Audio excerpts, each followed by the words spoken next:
How to file a personal injury claim with your insurance. Begin by explaining that filing a personal injury claim with your insurance is a crucial step in securing compensation for medical bills, lost wages, and other damages after an accident.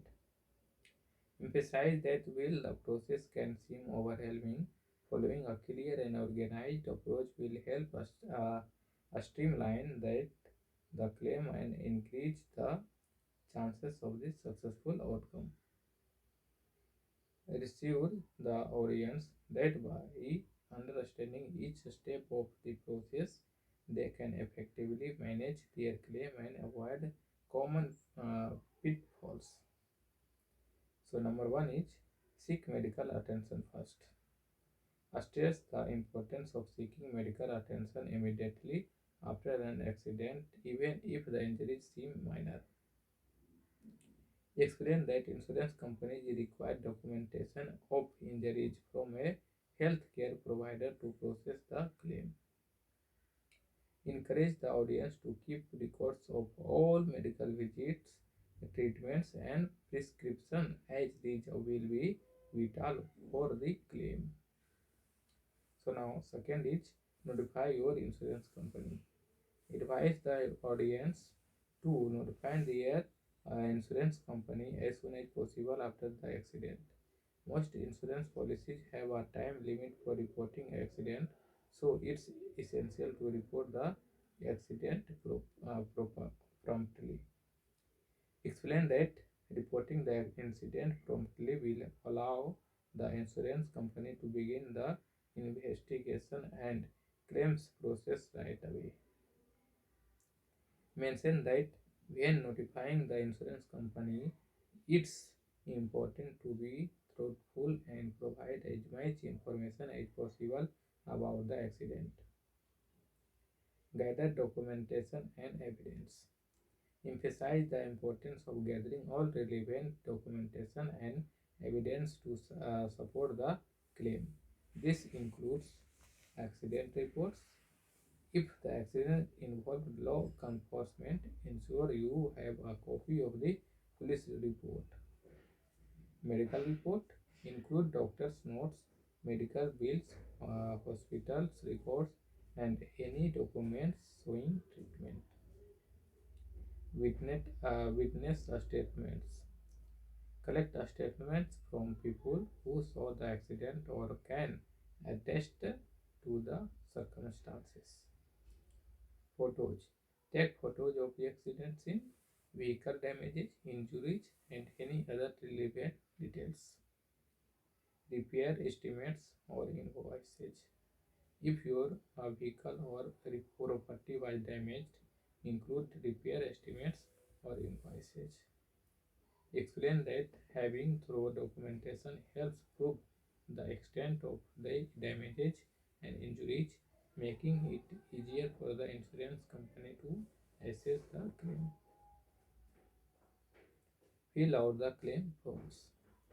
Walk the audience through the process of filling out the insurance claim forms. Mention that the insurance company will provide these forms either online or by mail. Advise carefully reading the instruction on the forms to ensure accurate and complete information is provided. Encourage the audience to include all irrelevant details about the accident, injuries, and damages. It's important not to omit any information as this could delay the processing of the claim. Suggest double checking the forms before submission to avoid errors that could delay the process. Now, fifth is communicate clearly with the insurance adjuster. Explain that after the claim is submitted, an insurance adjuster will likely contact you to assess the situation. Advise maintaining clear and professional communication with the adjuster, providing them with any requested information in a timely manner.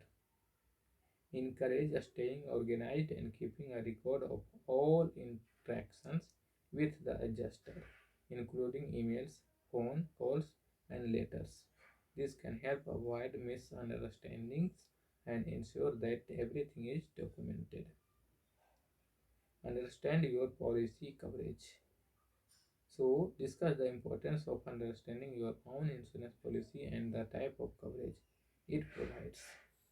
Personal injury protection (PIP), liability coverage, and medical payments coverage can all impact the outcome of the claim. Encourage the audience to review their insurance policy carefully and familiarize themselves with their coverage limits and exclusions. Suggest contacting the insurance company for clarification on any terms or coverage details that are unclear. Be prepared for an insurance investigation. Explain that the insurance company may conduct an investigation into the accident or to determine fault and the extent of damages. Advise cooperating with the investigation by providing all requested documents and answering questions honestly. Mention that the adjuster may request additional evidence such as witness statements or further medical documentation to complete the investigation. This reassure the audience that this is a standard part of the process and that cooperating with the insurance company is important for a smooth claim resolution. Now, yet each review the settlement offer. So, explain that once the investigation is complete, the insurance company will likely present a settlement offer. Advise carefully reviewing the settlement offer to ensure if it fairly compensates for medical bills, lost wages, and any other damage. Suggest comparing the offer to the documentation and evidence gathering the make sure it aligns with the actual cost and losses incurred. If the settlement offer seems low or inadequate, encourage negotiating with all insurance company or seeking legal advice to pursue a better settlement. So, ninth is accept or dispute the offer. If the settlement offer is acceptable, explain that the next step is to sign the release forms and accept the offer. If the offer is insufficient or unfair, suggest disputing the offer by providing additional evidence, negotiating, or seeking legal assistance. Mention that if the claim is contested or denied, pursuing legal action may be an option depending on the circumstances of the case. So now follow up on the claim status. So the audience that persistence and proactive communication can help ensure the claim moves forward efficiently. So now that's it. Thanks for watching this video. Have a nice day.